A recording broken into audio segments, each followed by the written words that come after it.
All right, so you know how everyone's talking about Musk and X? Well, buckle up because this time he's gone global. It's a real digital standoff, and Yeah. Brazil is right in the center of it all. Seriously, this is one of those you can't make this stuff up kind of stories. We're talking about Elon Musk, his platform X, formerly known as Twitter, and the entire country of Brazil caught in a digital tug of war. Yeah, it's like a tech thriller playing out in real time. Exactly. And today, we're going deep on this. We've got all the details from a recent New York Times article, and let me tell you, it's a wild ride. I think a lot of folks are going to be surprised at how far this goes. Imagine you're in Brazil, just scrolling through X, and then boom, black screen, gone, no warning. Millions of users just got cut off completely.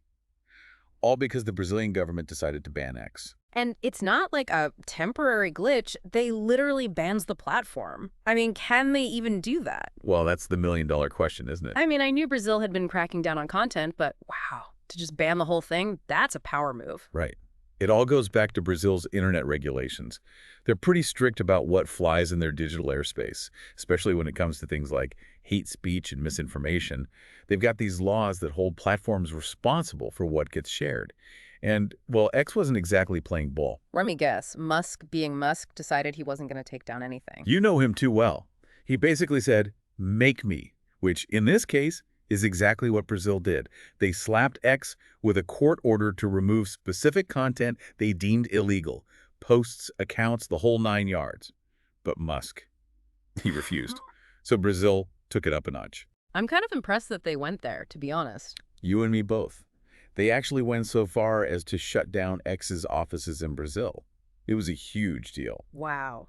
So they went from take down this content to get out real quick. Mhm. I mean, I get it. They have their laws and everything, but Yes. to completely block access to the platform for millions of people, that's intense. It really highlights this growing global tension between governments and these tech giants, doesn't it? Yeah. Who gets to decide what people can and can't see online?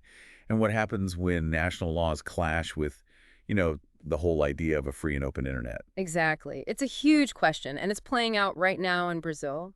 But hold on a sec. I thought we said X was be back online, so what happened? How did Musk pull that off? Oh, this is where things get really Did interesting. he sneak in the back door or something? Kind of. So the article had this great analogy. Okay, hit me with it. Imagine X is like a car, right? And Brazil just put up a massive roadblock saying, nope, you're not driving anywhere. So what do you do if you really need to get somewhere?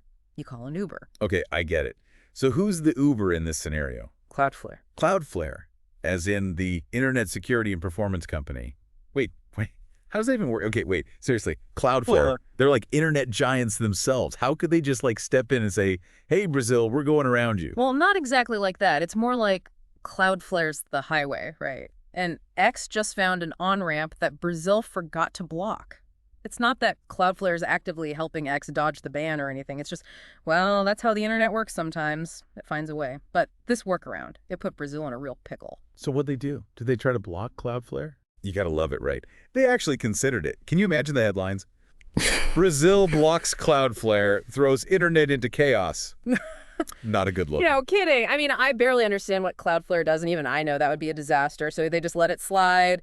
X gets to operate in Brazil. Ban be damned. Not so fast. The guy in charge of all this, the president of Brazil's telecommunications agency, he called this whole thing a cat and mouse game.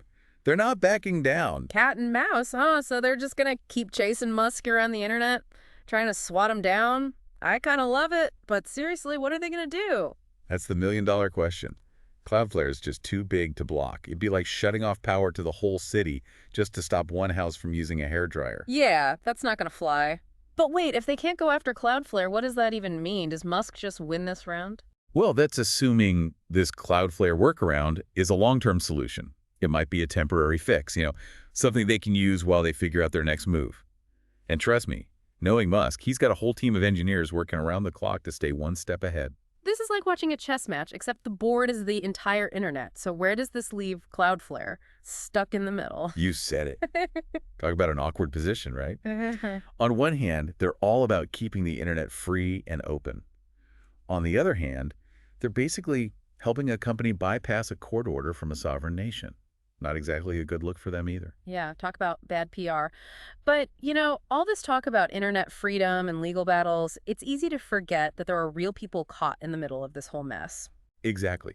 We're talking about millions of Brazilians who rely on X every day to connect with friends and family, to build communities, to do business even, and suddenly their access is just gone. I hadn't even thought about that. What's it like to be a Brazilian X user right now? One minute you're scrolling through your feed, and the next it's like someone just shut off the internet. And it's not as simple as everyone being locked out. According to the article, access to X is spotty at best. Some folks can get on, others can't. It's all very hush-hush, which I'm sure just adds to the confusion. It really highlights how fragile our relationship with the internet really is. Yeah, we take it for granted, like it's always going to be there. Right, like turning on the tap and expecting water to come out. But this whole X situation, it's a stark reminder that access to information, to connection, it can be taken away just like that. It's kind of unsettling when you think about it. It really makes you wonder, where do we go from here? What happens if every country starts throwing up digital walls? It's a slippery slope, isn't it? This idea of a free and open internet could become a thing of the past. And the thing is, it's not just about X, is it? This whole thing sets a precedent. If Brazil can pull this off, what's to stop other countries from doing the same thing? Exactly. Imagine a world where every country gets to cherry pick what their citizens can and can't access online. It'd be chaos. So what, are we all just going to end up with these like walled off internet gardens where everything's curated by the government? It's kind of a scary thought. It definitely challenges this idea of a borderless internet, doesn't it?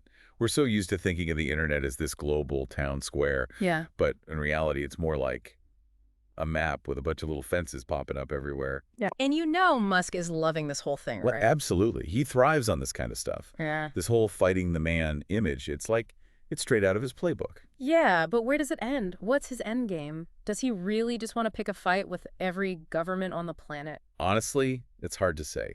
Musk is as unpredictable as they come. He could blink, he could double down, he could launch a fleet of satellites to beam X into Brazil. Who knows? Okay, that last one is probably not going to happen. Probably. But seriously, you've really painted a picture here. I mean, we came into this thinking it was just a story about Musk and Twitter, but this is so much bigger. This isn't just about one platform or one country. It's about the future of the internet as we know it. Hmm. And honestly, the answers are far from clear. No kidding. Well, I think we've all got some thinking to do after this deep dive. This whole Brazil situation is a wild ride, and by the sounds of it, it's far from over. But we want to hear from you. What do you think about all this? Is Brazil right to crack down on X, or is Musk some kind of digital freedom fighter? Head over to social media platform and tell us what you think. And hey, while you're there, hit that subscribe button. We're going deeper in all things tech every week, and you don't want to miss it. Until next time, stay curious.